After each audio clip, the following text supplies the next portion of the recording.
E aí galera, tudo bem com vocês? Novamente aqui, professor Tobias, para dar sequência àquela aula de linhas de influência. Nós estamos falando agora sobre a aplicação delas e nós vamos ver no vídeo de hoje exatamente como achar o ponto-chave, né? Onde eu devo escolher a seção para calcular qual que é o valor máximo absoluto para determinado esforço.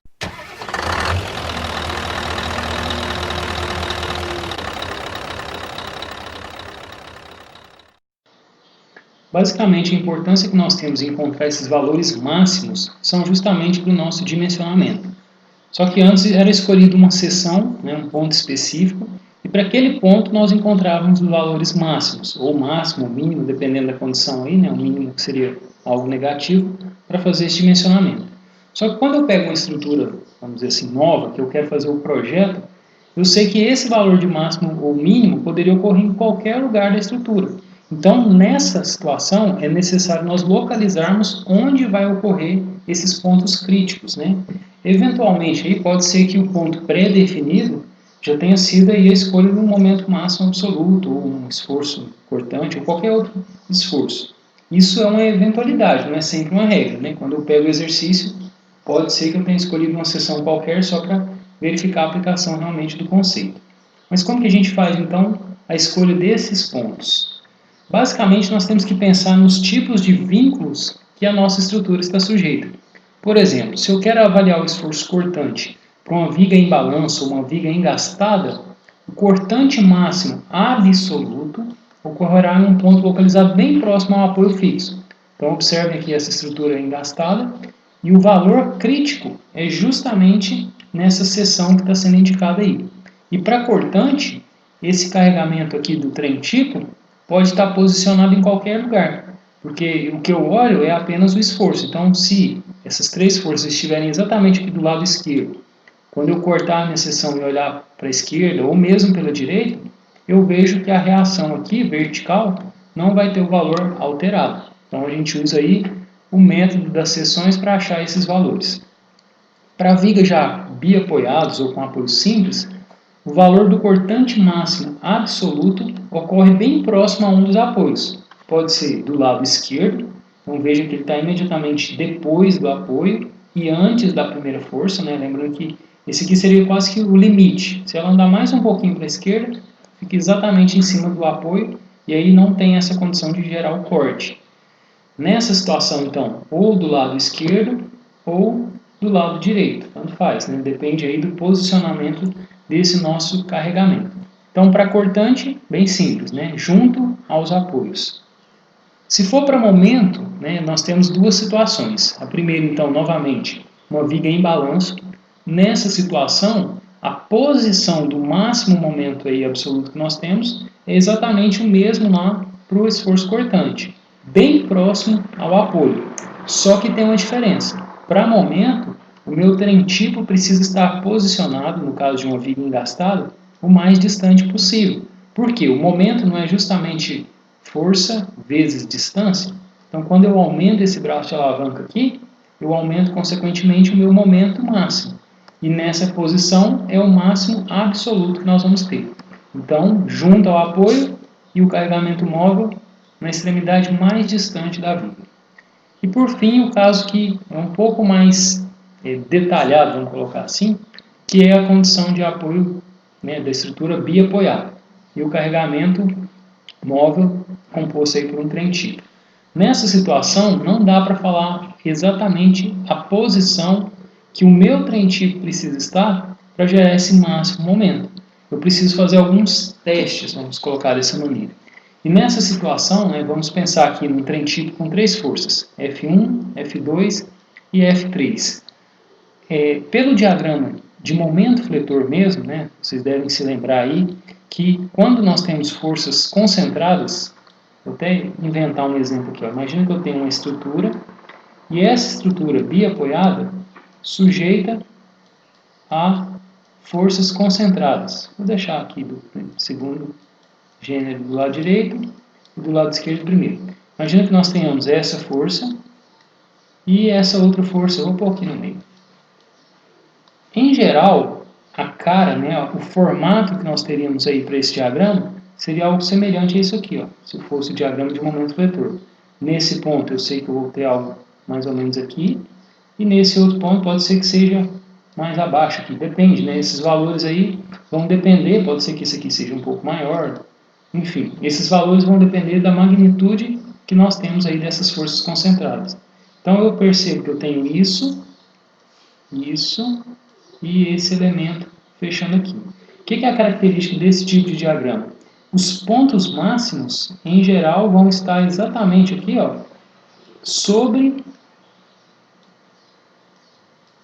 a viga, nessas posições aqui, que seriam localizadas sob as forças, né? Então, pensando nesse conceito, nós podemos afirmar que o momento máximo absoluto para essa estrutura aí vai estar localizado exatamente abaixo de alguma das forças. Poderia ser força 1, força 2 ou da força 3. Mas como que nós vamos fazer para descobrir isso? Deixa eu limpar aqui esse desenho. Nós temos que pensar o seguinte, para a viga biapoiada, nós temos um lugar, uma região que é o centro geométrico. Esse centro geométrico é justamente o comprimento da estrutura dividido por 2. E a partir disso, desse centro geométrico, a gente precisa então fazer algumas pressuposições, né? Como eu disse anteriormente, pode ser que esse momento ocorra sob qualquer uma dessas forças, 1, 2 ou 3. Supondo então que essa força, né, ou o momento máximo, ocorra exatamente sob a força 2, o que a gente vai fazer?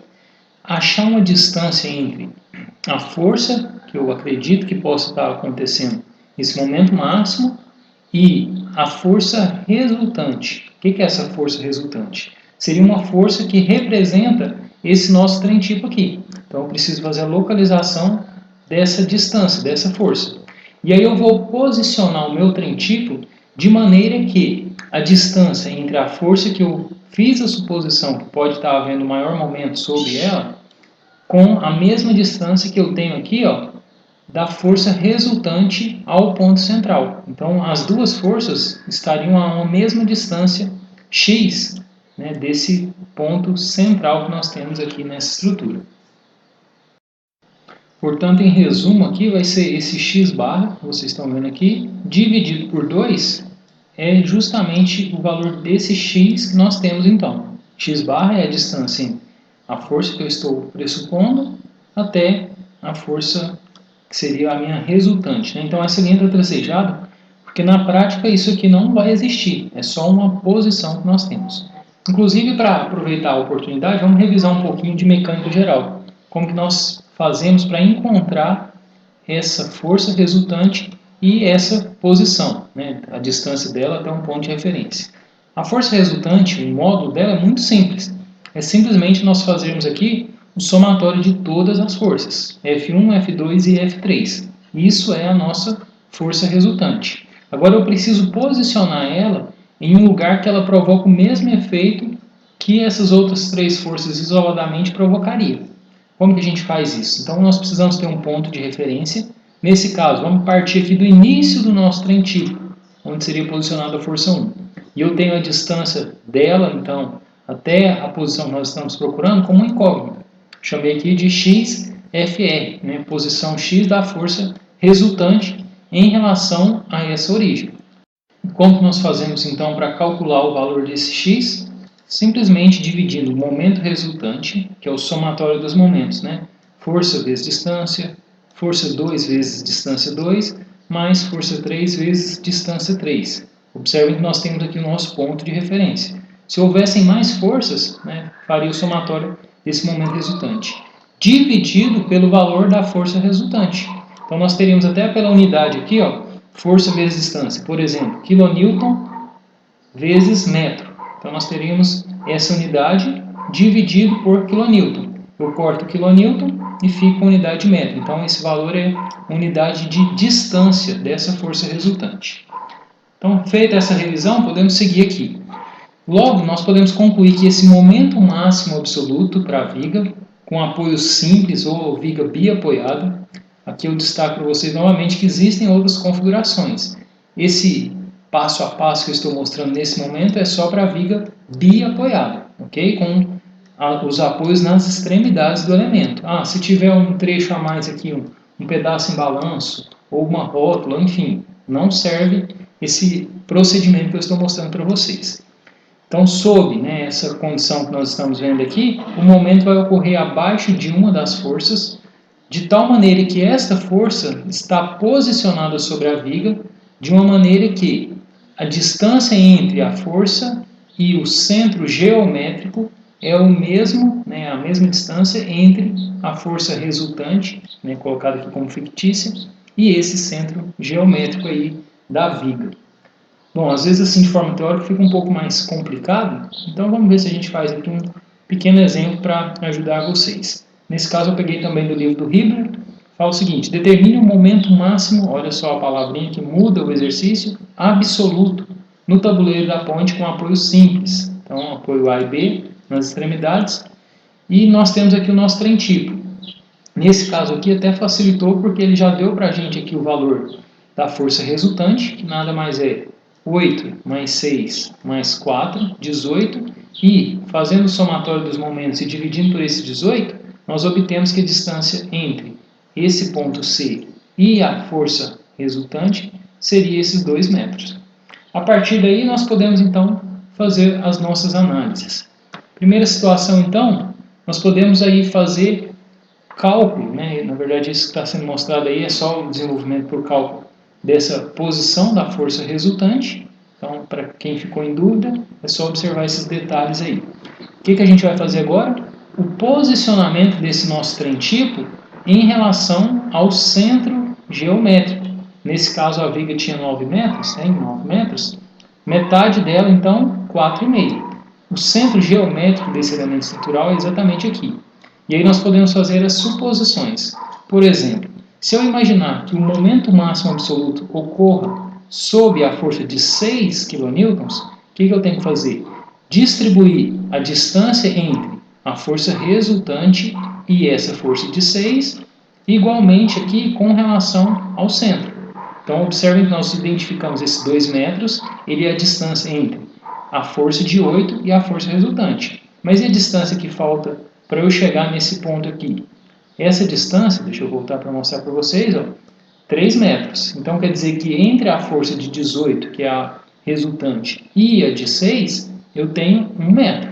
Então, esse 1 metro é justamente o que eu preciso dividir para cada lado aqui, ó, a partir do centro geométrico, meio metro para a esquerda, meio metro para a direita, e aí eu tenho o posicionamento do meu trem tipo. A partir daí, o que a gente faz? Calcula o valor do nosso momento. Então, eu posso fazer de duas formas, né? Pelo método tradicional, somatório dos momentos, né, na seção, calculo a reação de apoio, né? Ou poderia também, se eu tiver construído a linha de influência para o ponto, fazer esse cálculo. Só que aqui não é interessante pelo seguinte: para a construção da linha de influência, nós precisamos de um ponto fixo. Por exemplo, nessa posição aqui. Só que o interessante aqui é nós calcularmos da maneira que vocês estavam acostumados lá no diagrama. Eu posiciono o trem tipo aqui e faço o cálculo das reações de apoio e procedo normalmente com o cálculo do momento na seção. Então, nesse caso aí, ó, nós temos os seguintes valores. Menos 10 vezes 5. Então, esse menos 10 veio de onde? Justamente da reação de apoio quando eu tenho o posicionamento do trem tipo como mostrado nessa figura. Se eu fizer aqui o somatório dos momentos em B e encontrar o valor dessa reação, vai dar 10 kN. E esse sinal negativo, por que está assim? Na verdade, o Hibbeler ele faz um pouquinho diferente do que a gente está acostumado. Ele faz o somatório dos momentos mais a seção tem que ser igual a zero. Mas considerando aquela nossa convenção, olha só, se eu jogo isso aqui para lá da igualdade, eu vou trocar o sinal aqui também de todo mundo para manter positivo. Aí ficaria 10 vezes 5 positivo, né, em relação a essa seção, ó, 10 vezes 5 faz esse movimento positivo, menos 8 vezes qual que é a distância que eu tenho desse ponto até a seção que eu estou calculando no momento, 3 metros, então menos 8 vezes 3.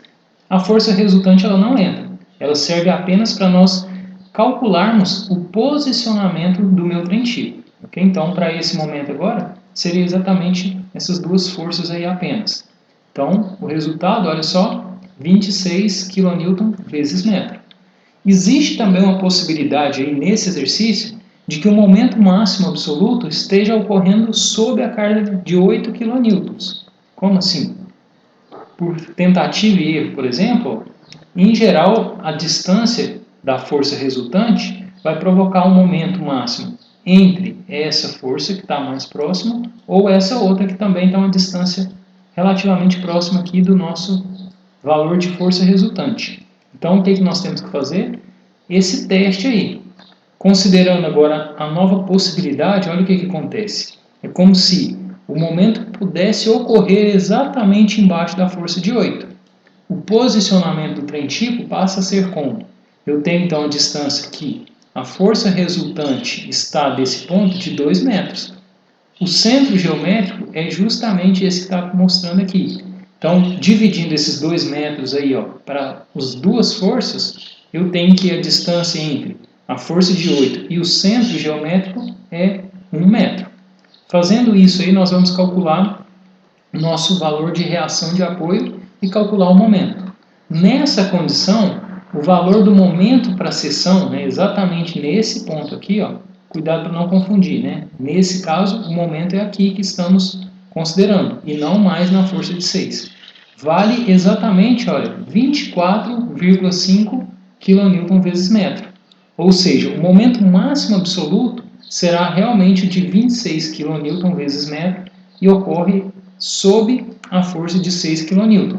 Não nessa posição que está mostrada, mas sim nesse posicionamento aqui. Quando eu tiver essa situação, meu momento máximo absoluto para a viga biapoiada.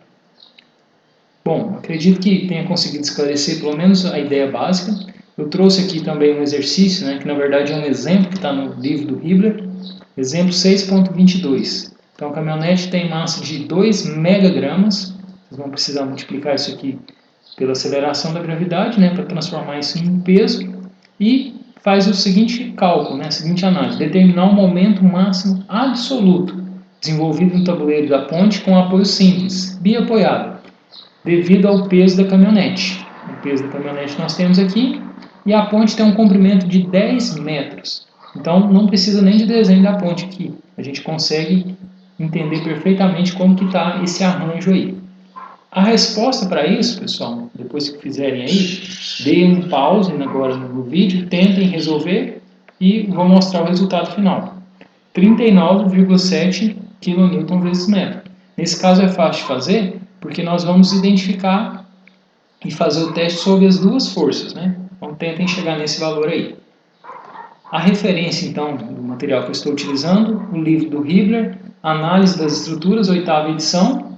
Quaisquer dúvidas que tiverem, por favor, comentem, né? Pode ser no próprio YouTube. Deixe aí seu like se tiver gostado. E, para novidades, inscreva-se então no canal. Um abraço e até a próxima.